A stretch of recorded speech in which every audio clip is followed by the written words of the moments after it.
Hello everyone, आपका स्वागत है मेरे चैनल जेएस एकेडमी में। आज हम होम साइंस के टॉप 20 क्वेश्चन को लेकर के आई हूँ जो आने वाले किसी भी होम साइंस एग्जाम के लिए काफ़ी महत्वपूर्ण है। तो चलिए वीडियो की शुरुआत करते हैं। आज का जो पहला क्वेश्चन है, जब वजन सामान्य वजन से 30% अधिक होता है तो उसे हम क्या कहते हैं? ऑप्शन पहला है ग्रास ओबेसिटी, दूसरा है मॉडरेट ओबेसिटी, तीसरा है सीवियर ओबेसिटी और चौथा है वृक्ष भी। जब वजन सामान्य वजन से 30% अधिक हो जाता है तो उसे हम मॉडरेट ओबेसिटी कहते हैं। Second option is the right answer.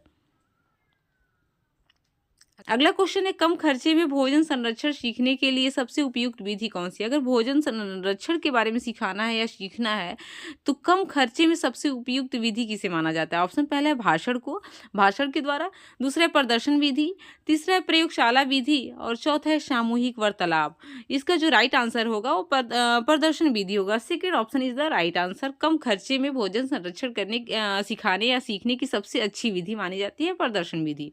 Second option is the right answer. अगला है, सबसे पहले रेशम का उत्पादन हुआ था, सबसे पहले रेशम का उत्पादन कहाँ हुआ था? ऑप्शन पहला है भारत में, दूसरा ऑप्शन है ब्राजील में, तीसरा है चीन में और चौथा है फ्रांस में। सबसे पहले रेशम का जो उत्पादन हुआ था वो चीन में हुआ था। Third option is the right answer. अगला है, एचडीएल कहाँ बनता है एवं स्रावित होता है? जो एचडीएल है वो कहाँ बनता है और स्रावित होता है? ऑप्शन पहला अग्नाशय, दूसरा है गुर्दे में, तीसरा है मांसपेशियों में और चौथा है यकृत में। जो एचडीएल है वो यकृत में बनता तथा स्रावित होता है। Fourth option is the right answer. अगला है, अचल जोड़ कहाँ पाया जाता है? जो अचल जोड़ होता है वो कहाँ पाया जाता है? ऑप्शन पहला है कोहनी में, दूसरा ऑप्शन है खोपड़ी में, तीसरा है घुटने में और चौथा है कलाई में। अचल जोड़ जो होता है वो खोपड़ी में पाया जाता है। Second option is the right answer. अगला है, कपाल में कितनी हड्डियां होती हैं? जो कपाल होता है उसमें हड्डियों की संख्या क्या होती है? ऑप्शन पहला है 2, दूसरा ऑप्शन है 3, तीसरा ऑप्शन है 4 और चौथा ऑप्शन है 5।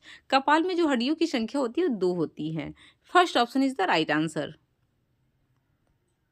अगला है, अस्पताल में घायल व्यक्तियों की स्थानांतरण के लिए प्रयोग की जाती है। अस्पताल में किसी घायल व्यक्ति को अगर एक जगह से दूसरी जगह स्थानांतरित करना है तो किस चीज़ का हम उपयोग करते हैं, किस चीज़ का प्रयोग करते हैं? ऑप्शन पहला है स्ट्रेचर का, दूसरा हस्त आसन का, तीसरा है चारपाई का और चौथा वृक्ष भी। इसका जो राइट आंसर है वो क्या होता है? स्ट्रेचर से हम एक जगह से दूसरी जगह पे स्थानांतरित करते हैं जो घायल मरीज होते हैं। अगला है, नाड़ी की गति की धड़कन का संबंध होता है। जो नाड़ी की गति की धड़कन का संबंध किससे होता है? ऑप्शन पहले व्यक्ति के हृदय से, दूसरा आमाशय में भोजन के पाचन से, तीसरा फेफड़ों में सांस लेने से और चौथा इनमें से कोई नहीं। नाड़ी की गति की धड़कन का जो संबंध होता है व्यक्ति के हृदय से होता है। First option is the right answer. अगला है, वस्त्र धोने के लिए कौन सा जल उपयोगी होता है? वस्त्र अगर धोना है तो उसके लिए कौन सा जल उपयोगी होता है? ऑप्शन पहला है कठोर जल, दूसरा है शुद्ध जल, तीसरा है मृदु जल और चौथा है इनमें से कोई नहीं। वस्त्र धोने के लिए जो सबसे उपयुक्त विधि होती है वो कठोर जल होता है। सबसे उपयुक्त जो जल होता है वो कठोर जल होता है। First option is the right answer.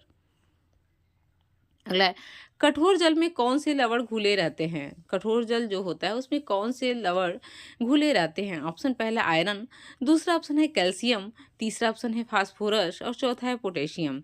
इसका जो राइट आंसर होगा कैल्शियम घुला रहता है। Second option is the right answer. अगला क्वेश्चन है, रसोई घर की सज्जा एवं व्यवस्था में सर्वाधिक महत्व दिया जाता है। रसोई घर की सज्जा तथा व्यवस्था में सबसे महत्व किसको दिया जाता है? ऑप्शन पहला है फर्नीचर को, दूसरा ऑप्शन है सफाई को, तीसरा है पर्दों को और चौथा है ईंधन एवं बर्तन को। रसोई घर की सज्जा एवं व्यवस्था में सबसे ज्यादा जो महत्व दिया जाता है वो सफाई को दिया जाता है। Second option is the right answer. अगला है, उत्तम गृह सज्जा के लिए अनिवार्य है। उत्तम गृह सज्जा है उसके लिए क्या अनिवार्य है? ऑप्शन पहला अभिरुचि तथा सौंदर्य बोध, दूसरा है कीमती साधन, तीसरा अत्यधिक मेहनत और चौथा है परिवार के सदस्यों की अधिक संख्या। उत्तम गृह सज्जा के लिए जो अनिवार्य है अभिरुचि तथा सौंदर्य बोध है। First option is the right answer. अगला है, मच्छर द्वारा फैलता है, मच्छर द्वारा क्या फैलता है? ऑप्शन पहला है मलेरिया, दूसरा ऑप्शन है प्लेग, तीसरा है हैजा और चौथा है टीबी। मच्छर द्वारा जो है फैलता है वो मलेरिया होता है। First option is the right answer. अगला क्वेश्चन है, किसी यात्रा के अवसर पर प्रयोग में आने वाला चेक कौन सा होता है? ऑप्शन पहला है ट्रेवलर चेक, दूसरा उपहार चेक, तीसरा है क्रॉस चेक और चौथा ऑर्डर चेक। तो इसका जो राइट आंसर है वो क्या होगा? Traveller cheques. First option is the right answer. अगला है, आय व्यय में संतुलन हेतु निम्नलिखित में से कौन सा साधन उपयुक्त होगा? आय व्यय में अगर संतुलन बनाना है, इसके लिए कौन सा साधन उपयुक्त होगा? ऑप्शन पहला है वार्षिक बजट, दूसरा है मासिक बजट, तीसरा है साप्ताहिक बजट और चौथा है दैनिक बजट। आय व्यय में संतुलन बनाने हेतु जो सबसे अच्छा उपयुक्त साधन माना जाता है वो मासिक बजट माना जाता है, जो महीने में बजट बनता है। Second option is the right answer. अगला है, बचत सुरक्षित रखने का प्रमुख साधन है। बचत अगर करके हम कहीं रख रहे हैं तो उसका सबसे अच्छा साधन क्या माना जाता है, कौन सा माना जाता है? ऑप्शन पहला बॉक्स में रखना, दूसरा बैंक में जमा करना, तीसरा पड़ोसियों के घर रखना और चौथा इनमें से कोई नहीं। बचत का सबसे सुरक्षित और प्रमुख साधन जो माना जाता है बैंक में जमा करना। Second option is the right answer.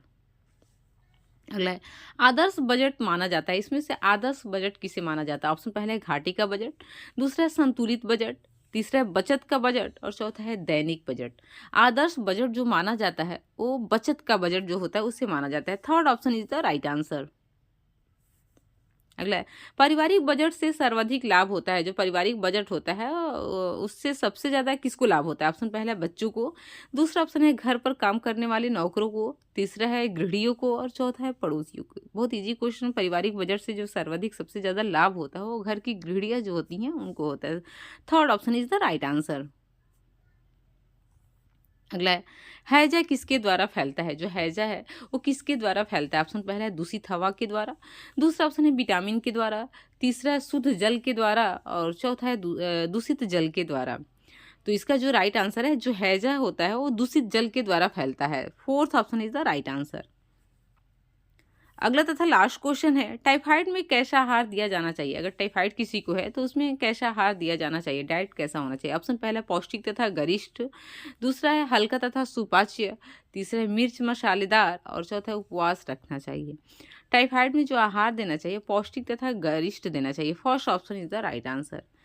चलिए वीडियो अच्छा लगा तो इसे लाइक शेयर और अगर चैनल पे नए हैं तो सब्सक्राइब करना ना भूले। Okay, thank you.